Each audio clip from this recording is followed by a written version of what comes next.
नमस्कार मित्रों, आपका स्वागत है आपके अपने YouTube चैनल नवीन स्टोरी ऑडियो में। मित्रों, ऐसी क्या चीज है जो मरते दम तक स्त्री अपने पति को नहीं देती है, और ऐसी कौन सी चीज है जो स्त्री सबको दिखाती है पर अपने पति को नहीं दिखाती है।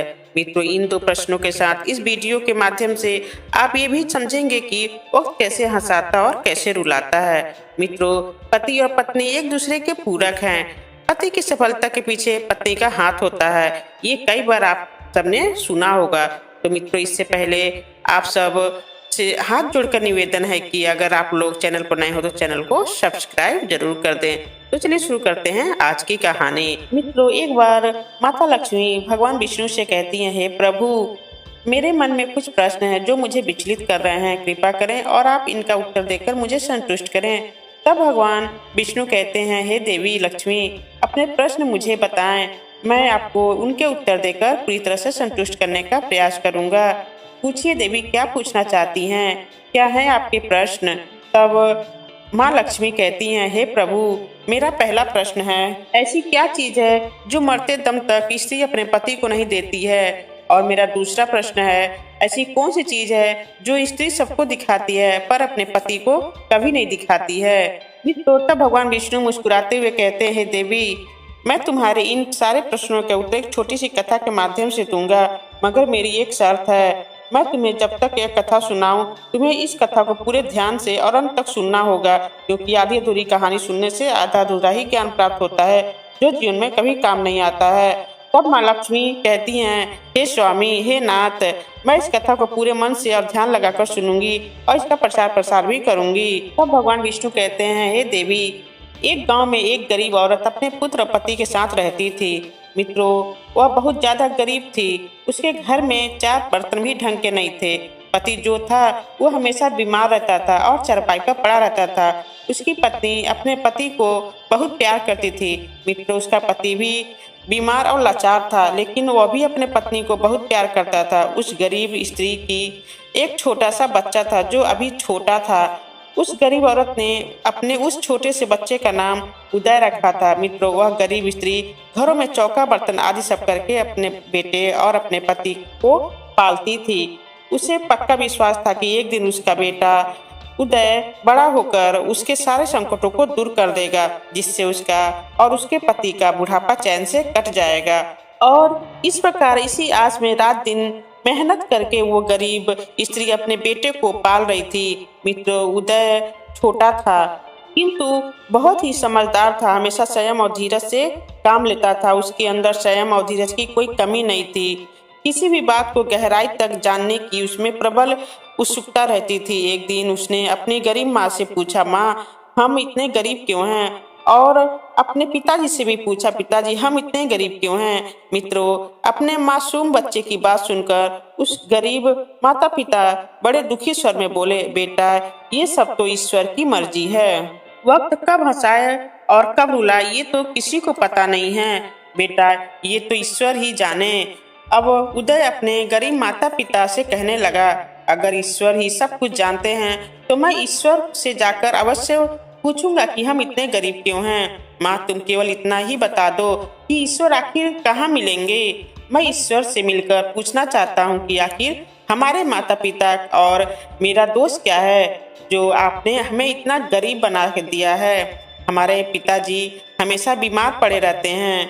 उनके इलाज के लिए हमारे पास धन नहीं होता है। हमारी माँ घर घर चौका बर्तन करके हमारा और हमारे पिताजी का और अपना पेट बड़ी मुश्किल से भर पाती है। मैं ये अवश्य जानूंगा कि आखिर प्रभु आपने हमको इतना गरीब क्यों बनाया है। तब भगवान विष्णु कहते हैं, हे देवी, इस प्रकार उदय अपने माता पिता के पीछे पड़ जाता है कि आप बताओ ईश्वर कहाँ है, वो हमें कहाँ मिलेंगे।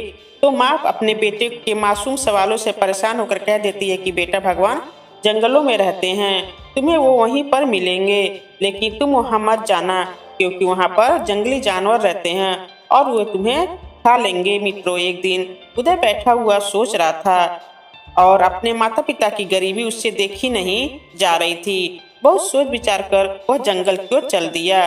मित्रों, अपने मन में दृढ़ प्रतिज्ञा की कि मैं ईश्वर से मिलकर रहूंगा।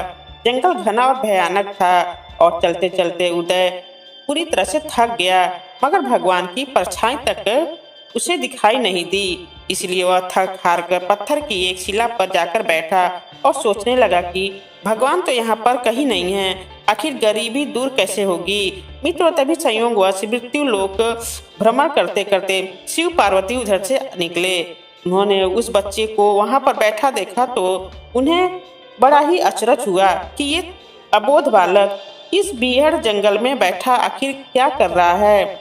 मित्रों, तब भगवान शंकर उदय से पूछते हैं कि तुम कौन हो और इस भयानक और बेवान जंगल में अकेले बैठे क्या कर रहे हो? तुम एक अबोध बालक हो। मित्र, भगवान शंकर के पूछने पर उदय कहता है, मैं ईश्वर को ढूंढ रहा हूँ। उदय की बात सुनकर माता पार्वती चौंक गई और पूछा, तुम भगवान को क्यों ढूंढ रहे हो? भगवान से तुम्हें क्या काम है? मित्रों, तब उदय बोला, मैं उनसे इसलिए मिलना चाहता हूँ कि मैं भगवान से मिलकर पूछना चाहता हूँ कि उन्होंने हमें इतना गरीब क्यों बनाया है, दूसरों की तरह हम पर भी भाग्य की कृपा क्यों नहीं है। मित्रों, भगवान शंकर और माता पार्वती उस बच्चे का साहस देखकर बहुत प्रसन्न हुए। माता पार्वती तो करुणा की सागर हैं। आखिरकार माता पार्वती को उस छोटे से बच्चे उदय पर दया आ गई और भगवान शिव से कहने लगी, हे प्रभु, आप इस बालक का अवश्य कुछ कीजिए। तब भगवान शंकर बोले, हे पार्वती, हम इस बच्चे का कुछ नहीं कर सकते हैं। इसके भाग्य में सुख नहीं है, इसके भाग्य में केवल दुख है जो इसे भोगना ही पड़ेगा। इसमें मैं कुछ नहीं कर सकता। भाग्य देवता के लेख के अनुसार इसे ऐसा ही जीवन भोगना है। तब माता पार्वती कहने लगी, नहीं नहीं स्वामी, आपको कुछ करना ही होगा। लेकिन माता पार्वती हट करने लगी। मित्रों, आपने एक कहावत सुनी होगी, जब स्त्री किसी काम के लिए हट कर जाए तो पुरुष को झुकना ही पड़ता है। बस कुछ इसी प्रकार जब माता पार्वती भगवान भोलेनाथ के सामने जिद करती हैं तो भगवान शंकर कहते हैं, हे देवी पार्वती, जिद न करो। यदि हम इसे कुछ दे भी देंगे तो इसके पास नहीं रुकेगा। इसे वैसे ही जीवन जीने दो जैसा भाग्य देव चाहते हैं। तब माता पार्वती कहती है, नहीं प्रभु, इसकी गरीबी दूर करने के लिए आपको इस पर कृपा करनी ही पड़ेगी। मित्रों, तब माता पार्वती पुनः जिद करने लगी तो भगवान शंकर ने उस बच्चे को एक हार दे दिया।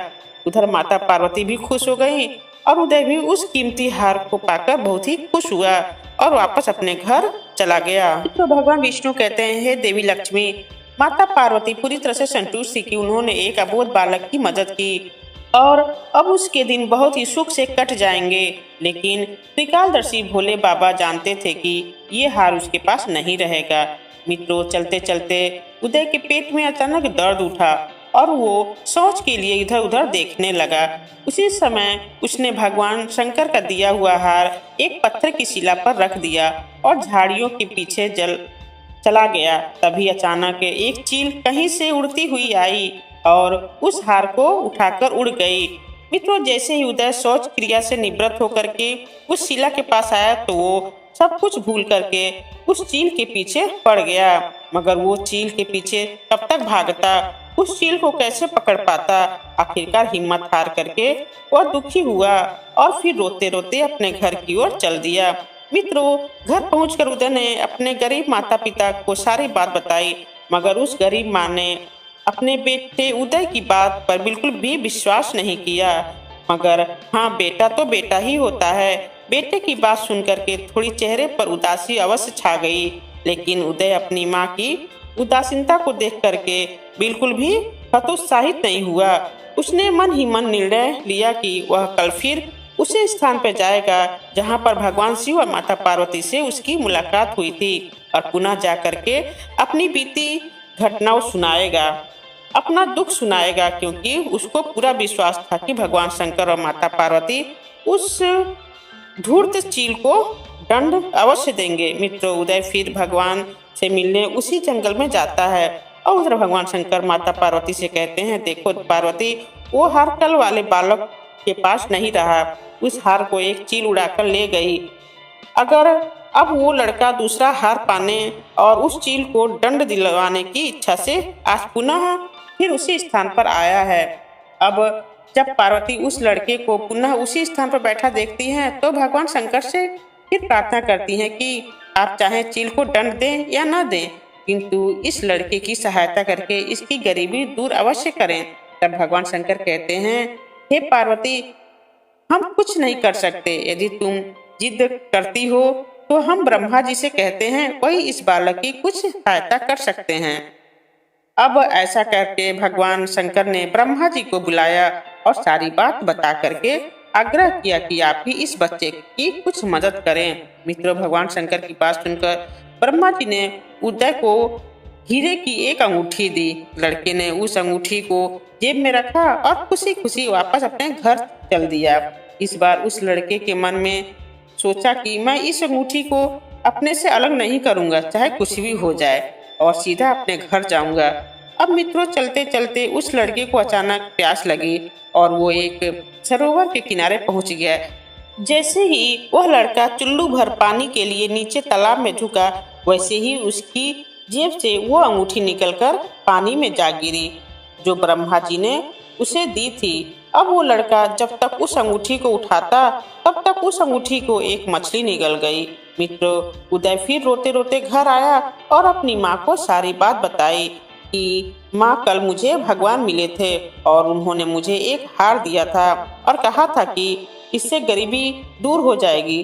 तो उस हार को एक चील उड़ा ले गई और फिर मैं दूसरी बार जब आज भगवान के पास फिर गया तो मैंने चील की शिकायत की और उसको दंड देने का अनुरोध किया। तो भगवान ने आज फिर मुझे एक कीमती अंगूठी दी और कहा कि इसे लेकर घर जाओ, तुम्हारी गरीबी दूर हो जाएगी। मगर माँ, मैं क्या करूँ? जैसे ही मैं पानी पीने के लिए उस सरोवर में नीचे झुका, वो अंगूठी मेरी जेब में रखी थी और झुकते ही वो अंगूठी पानी में गिर गई और जब तक मैं उठाता तब तक एक मछली ने उस अंगूठी को निगल लिया और मैं रोता रह गया। मित्रों, अब वो गरीब माँ बेटे की बात सुनकर कहने लगी, बेटा, जब तक भाग्य में नहीं है तब तक कुछ भी चीज नहीं रुकेगी। जब भाग्य देवता हमारे ऊपर खुश होंगे तो मिट्टी भी सोना बन जाएगी, लेकिन इस प्रकार किसी के देने से हमारी गरीबी दूर नहीं होगी। और फिर इस प्रकार अपने बेटे को समझा बुझाकर वो गरीब माँ काम करने के लिए चली गई। लेकिन मित्रों, उदय भी हार मानने वालों में से नहीं था। उसने मन ही मन में फिर सोच लिया कि वो कल फिर जाएगा और तीसरी बार भगवान से फिर मिलेगा और अपनी बीती सारी बात बताएगा। मित्रों, इस प्रकार वो उदय, छोटा बच्चा, तीसरी बार भगवान से मिलने के लिए फिर उसी जंगल में पहुंच जाता है। उधर भगवान शंकर और माता पार्वती उस बच्चे का साहस देखकर बहुत खुश होते हैं। मित्रों, भगवान शंकर ने फिर ब्रह्मा जी के पास जाकर बात की, यह लड़का तो बहुत साहसी है, इसका कुछ उद्धार अवश्य किया जाना चाहिए। तो ब्रह्मा जी ने भगवान शंकर को सलाह दी कि हमें भगवान श्री हरि विष्णु जी के पास जाना चाहिए, वही इसकी समस्या का समाधान कर सकते हैं। अतः भगवान शंकर और ब्रह्मा जी भगवान विष्णु जी के पास पहुँचे और भगवान विष्णु जी को सारी बात बताई। फिर भगवान विष्णु ने सारी घटना सुन करके उस उदय को कुछ हीरे दिए और कहा, तुम हीरो को लेकर जाओ, अब तुम्हारी गरीबी दूर हो जाएगी। मित्रों, अब छोटा बच्चा उदय भगवान विष्णु के द्वारा हीरे पाकर बहुत ही खुश हुआ और उसने मन में विचार किया कि चाहे मुझे कुछ भी हो जाए, इस बार मैं रास्ते में कहीं नहीं रुकूंगा और सीधे अपने घर पहुंचूंगा, क्योंकि 2 बार मैं धोखा खा चुका हूँ। 2 बार मुझे कीमती चीजें मिली। तो तब भगवान विष्णु कहते हैं, हे देवी लक्ष्मी। इस बार वो उदय, छोटा बच्चा, सीधे अपने घर पहुंचा। अब जब उदय अपने घर पहुंचा तो क्या देखता है कि माँ घर पर नहीं थी और पिताजी भी दवा लेने कहीं गए हुए थे। अतः उदय ने हीरे एक लोटे में रख दिए और एक कोने में छुपा दिया और फिर अपनी माँ को ढूंढने के लिए निकल गया। मित्रों, अब वह बच्चा मन ही मन में सोचता है कि अब मेरी माँ को किसी के घर काम करने की आवश्यकता नहीं है, अब तो हम भी अमीर हो गए हैं। इधर वह उदय अपनी माँ को ढूंढने जाता है और उधर उस उदय के घर में चोर घुस जाते हैं। जो भी सामान मिलता है वो लेकर चले जाते हैं और उस सामान के साथ वो लोटा भी ले जाते हैं जिसमें उदय ने छिपाकर वो हीरे रख दिए थे। अब वो उदय अपनी माँ को सारी बात बताता है और माँ के साथ वापस आता है तो क्या देखता है कि घर में चोरी हो चुकी है, हीरे गायब हैं। अब मित्रों, ये नज़ारा देख करके उसकी माँ को बहुत ही गुस्सा आया और वो कहने लगी, तू मुझे रोजाना नई नई कहानियाँ सुनाता है और पागल बनाता है, तुझे कहीं कुछ नहीं मिलता, सारे दिन इधर उधर आवारा बन के भटकता रहता है और शाम को पिटाई के डर से कोई न कोई नई कहानी सुना देता है। मित्रों, माँ की डांट सुनकर उदय रोने लगा, क्योंकि वो तो केवल वही जानता था जो उसके साथ हुआ था और वो भी सब कुछ सत्य था, लेकिन उदय अपनी माँ को नहीं समझा पा रहा था। अब माँ से डांट खाने के बाद उदय की हिम्मत और बढ़ गई। फिर उदय ने अगले दिन फिर उसी जंगल में भगवान से मिलने की प्रतिज्ञा की और वो पुनः जंगल में गया। मित्रों, भगवान विष्णु कहते हैं, हे देवी लक्ष्मी। इस बार भगवान भोलेनाथ सोचने लगे कि इस बच्चे पर इतनी मुसीबतें पड़ी, लेकिन इसने हिम्मत नहीं हारी। अब तो भगवान शंकर उदय पर बहुत ही प्रसन्न हुए और इस बार भाग्य की देवी के पास जाकर बोले, ये लड़का बहुत ही साहसी, हिम्मती और धीरज वाला है। ऐसा व्यक्ति अभागा नहीं हो सकता। आप इसकी गरीबी दूर करो और इसे कुछ दे दो। मित्रों, भगवान शंकर की आज्ञा पाकर के भक्त की देवी ने उदय को एक सोने का सिक्का दिया। अब तो वो सिक्का लेकर के उदय खुशी खुशी अपने घर चल दिया और फिर उसने घर जाकर के वो सिक्का अपने माता पिता को दिखाया, तो उसके गरीब माँ बाप ही बहुत ही खुश हुए, क्योंकि अब उन पर भाग्य की देवी की कृपा हो गई थी। अतः सारे काम अपने आप शुभ होने लगे थे। मित्रों, दूसरे ही दिन एक मछली वाला उसी गांव में मछली बेचने आया, तो लड़के ने वही सिक्का देकर के मछली खरीद ली। अब उदय की माँ ने जैसे ही मछली का पेट काटा, तो वो अंगूठी निकली जो ब्रह्मा जी ने उदय को दी थी, जो उसके जेब से तालाब में गिर गई थी और मछली निकल गई थी। तो उदय की माँ ने वो अंगूठी बहुत ही संभाल कर रख ली और उदय से बोली, जा बेटा, जंगल से थोड़ी लकड़ियां लेकर आ। आज घर में लकड़ी बिल्कुल नहीं है और आज बहुत ही अच्छा खाना बना करके सभी लोग खाएंगे। उदय कुल्हाड़ी लेकर के जंगल की ओर चल दिया। मित्र, वहां जाकर के जिस पेड़ पर उदय लकड़ी काटने लगा, वहां उसी चील का घोंसला था जो भगवान शंकर के द्वारा दिया गया हार वो चील उठाकर ले गई थी। अब तो लड़के ने देखा कि चील वहां कहीं आसपास नहीं थी और उसका वो हार जो भगवान शिव के द्वारा मिला था उसी घोंसले पर टंगा हुआ था। मित्रों, उदय ने वो हार उठा लिया और जो भी थोड़ी बहुत लकड़ियां पेड़ के आसपास पड़ी थी वो उनको उठा करके और अपने घर चल दिया। अब वो कीमती हार पा करके उसका परिवार बहुत खुश हुआ। मित्रों, देखते ही देखते उनकी गरीबी दूर हो गई। वो भी एक अच्छे बेटे की वजह से अब उदय के घर में किसी भी चीज का अभाव नहीं रहा। पूरी तरह से उनका घर धन से भर गया। मित्रों, फिर भगवान शंकर की कुछ ऐसी कृपा हुई कि जो चोर उदय के घर से हीरे चुरा कर ले गए थे, उन्हें भगवान ने सपना दिखाया। उन्हें सपने में महादेव ने चेतावनी दी कि जो हीरे उस लड़के के घर से तुम लोग चुरा कर लाए थे, यदि तुमने उनको तुरंत जाकर वापस नहीं किया तो मैं तुम्हारा सर्वनाश कर दूंगा। अब तो चोर महादेव की बात सुनकर डर गए और अपनी गलती के लिए माफी मांगी और सुबह होते ही वो हीरे लेकर के उदय के घर पहुंच गए। अब तो उन हीरों को देख करके उदय के माता पिता का खुशी का ठिकाना नहीं रहा और उस खुशी को उदय के पिता बर्दाश्त नहीं कर सके और उनकी मृत्यु हो गई। मित्र, उदय की माँ अपने पति से बहुत ज्यादा प्यार करती थी। उनकी बीमारी जो थी वो ऐसी थी कि जिसका इलाज संभव नहीं था। घर में जो धन का अभाव था वो तो भगवान की कृपा से पूरा हो गया। जब उदय के पिता की मृत्यु हो जाती है तो गांव वाले एकत्रित होते हैं और कहने लगते हैं कि अब तक तो घर में गरीबी थी, लेकिन जब सुख के दिन आए तो भगवान ने इसे अपने पास बुला लिया। मित्रों, इस प्रकार उदय के पिता को शमशान ले जाने की तैयारी गांव वाले करने लगे और 4 लोगों ने उदय के पिता को अपने कंधों पर उठा लिया और शमशान की तरफ ले जाने लगे। और उधर उदय की माँ जो थी वो अपने पति से बहुत ही प्यार करती थी और वो भी अपने पति के अंतिम सफर में साथ देना चाहती थी, लेकिन गांव वाले कह रहे थे कि तुम वहां नहीं जा सकती हो, तुम घर पर ही रहो। मित्रों, फिर उदय ने भगवान शंकर को याद किया तो भगवान शंकर उसकी भक्ति और श्रद्धा से पुनः प्रकट हो गए। तो उदय ने भगवान शंकर से पूछा, हे प्रभु, एक बात बताओ, मेरे पिता जी के जीवन का अंतिम सफर है और शमशान तक मेरी माँ उनके साथ जाना चाहती है। तो भगवान शंकर बोले, बेटे, एक पत्नी अपने पति को जीवन भर सब कुछ दे सकती है, लेकिन कुछ नहीं दे सकती है, तो वो है मरने के बाद पति को कंधा। कोई भी स्त्री पति के मरने पर उसे कंधा नहीं देती है। अब भगवान शिव कहते हैं, हे बेटे, मेरी दूसरी बात भी समझ लो। एक स्त्री अपने पति को सब कुछ दिखाती है, लेकिन अपने विधवा वाला रूप कभी नहीं दिखाती है। और फिर इतना कहकर भगवान वहां से अंतर ध्यान हो गए। तो मित्रों, अंत में मैं आपसे इतना ही कहना चाहती हूँ कि एक स्त्री मरते दम तक अपने पति को सब कुछ देती है, लेकिन पति के मरने के बाद पति को कंधा नहीं देती। और इसके साथ ही साथ एक स्त्री अपने पति को जीवन भर सब कुछ दिखाती है, पर पति को कभी भी विधवा होने का रूप नहीं दिखाती है।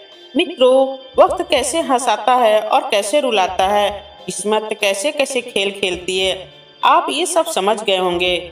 यदि आपको ये नसीब के खेल की कहानी पसंद आई हो तो प्लीज़ हमारे चैनल को सब्सक्राइब अवश्य करें और कमेंट बॉक्स में लिख कर बताएं कि कहानी आप लोग को कैसी लगी। और मित्रों, वीडियो को लाइक शेयर जरूर कर दें। तो मिलते हैं अगले वीडियो में एक नई कहानी के साथ। ओम नमः शिवाय मित्रों।